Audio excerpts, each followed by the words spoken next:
আসসালামু আলাইকুম everyone, welcome back to my channel. আজকে আমি আপনাদেরকে তৈরি করে দেখাবো দেশি স্টাইলের স্পাইসি মাসালা পাস্তা।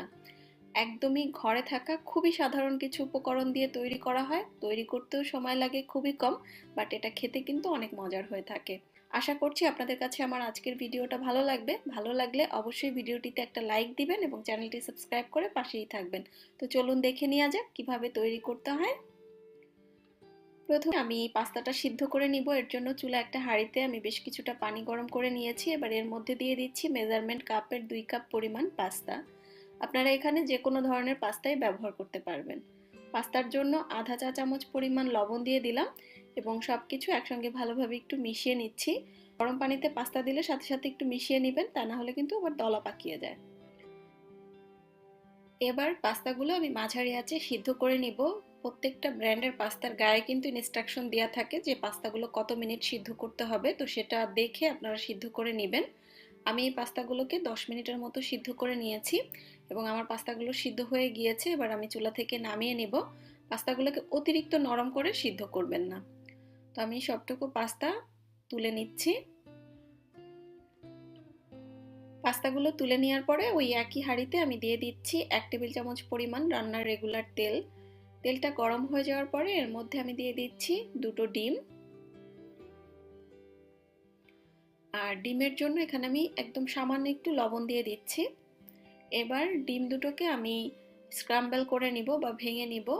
জাস্ট এভাবে অনবরত নাড়াচাড়া করলেই ডিমটা ঝুরি হয়ে যাবে, এটা সবাই পারেন, যাই হোক আর কি।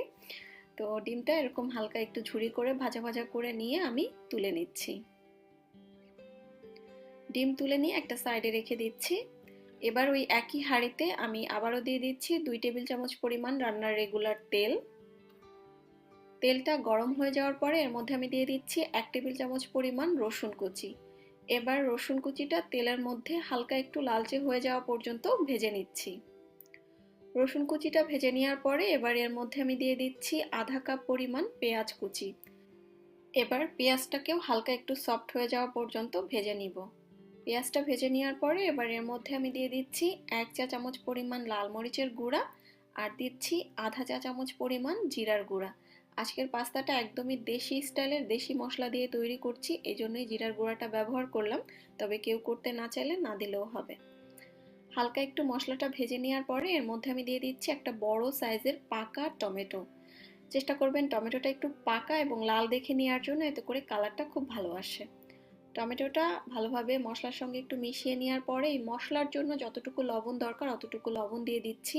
লবণটা একটু বুঝে দিবেন, কারণ আমরা কিন্তু পাস্তা সিদ্ধ করার সময় লবণ ব্যবহার করেছি, ডিমের মধ্যেও লবণ ব্যবহার করেছি, তো সেটা মাথায় রেখে লবণটা ব্যবহার করতে হবে। সব কিছু ভালোভাবে মিশিয়ে নেওয়ার পরে এর মধ্যে আমি আধা কাপ পরিমাণ পানি দিয়ে দিচ্ছি। পানিটা দেওয়ার পরেও সব মশলা একসাথে ভালোভাবে একটু মিশিয়ে নিচ্ছি। সবকিছু ভালোভাবে মিশিয়ে নেওয়ার পরে এটাকে ঢাকনা দিয়ে ঢেকে আমি মিডিয়াম লো হিটে রান্না করব টমেটোগুলো সিদ্ধ হয়ে যাওয়া পর্যন্ত।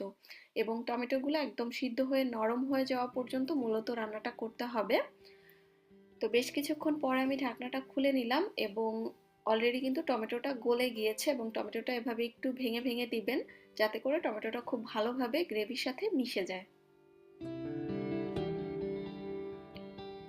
টমেটোটা ভালোভাবে মিশিয়ে নেওয়ার পরে এবার এর মধ্যে আমি দিয়ে দিচ্ছি 1 টেবিল চামচ পরিমাণ টমেটো সস। টমেটো সসটা অপশনাল, হাতের কাছে না থাকলে না দিলেও হবে, তবে দিলে কালারটা কিন্তু খুব সুন্দর আসে। এবার সসটাও ভালোভাবে মিশিয়ে নিচ্ছি। সব কিছু ভালোভাবে মিশিয়ে নেওয়ার পরে এর মধ্যে আমি দিয়ে দিচ্ছি আধা কাপ পরিমাণ ফ্রোজেন সবজি, এগুলো আগে থেকেই সিদ্ধ করা। আপনারা চাইলে পাস্তার সঙ্গেই কিছুটা গাজর, বরবটি বা আপনাদের পছন্দের যে কোনো সবজি সিদ্ধ করেও ব্যবহার করতে পারবেন। আমার মতো ফ্রোজেন সবজি না দিলেও হবে। তো আপনার নিজের পছন্দ অনুযায়ী আপনারা এখানে যে কোনো সবজি দিতে পারবেন, তবে সবজিটা একটু সিদ্ধ করে ব্যবহার করতে হবে। এখানে কয়েক ফালি কাঁচামরিচও আমি দিয়ে দিয়েছি এবং সবকিছু একসঙ্গে মিশিয়ে নেওয়ার পরে এবার এর মধ্যে আমি দিয়ে দিচ্ছি আগে থেকে সিদ্ধ করে রাখা পাস্তাগুলো। পাস্তা দেওয়ার পরে সবকিছু মিশিয়ে নিতে হবে এবং এর মধ্যে দিয়ে দিতে হবে সেই স্ক্র্যাম্বল করে রাখা ডিমটা। আমি খুবই দুঃখিত, ডিম দেওয়ার অংশটা কোনো একটা কারণে আমার ক্যামেরায় রেকর্ড হয়নি, তাই দেখাতে পারলাম না। আপনারা জাস্ট স্ক্র্যাম্বল করা এগটা এর মধ্যে দিয়ে মিশিয়ে নেবেন। আর এই তো আমার পাস্তাটা রেডি হয়ে গিয়েছে। আমি চুলা থেকে নামিয়ে এবার গরম গরম পরিবেশন করে নিচ্ছি। তো তৈরি হয়ে গেল আমার একদম দেশি স্টাইলের স্পাইসি মাসালা পাস্তা। আপনারা এভাবে রেসিপিটা ট্রাই করে দেখতে পারেন। খুবই সহজ, একদমই ঘরোয়া উপকরণে তৈরি করা হয়, বাট এটা কিন্তু খেতে অনেক মজার হয়ে থাকে। তো আশা করছি আপনাদের কাছে আমার আজকের রেসিপিটা ভালো লেগেছে। ভালো লাগলে ভিডিওটাতে একটা লাইক দেওয়ার অনুরোধ রইল। আজকের মতো আমি এখানেই বিদায় নিচ্ছি। আল্লাহ হাফেজ।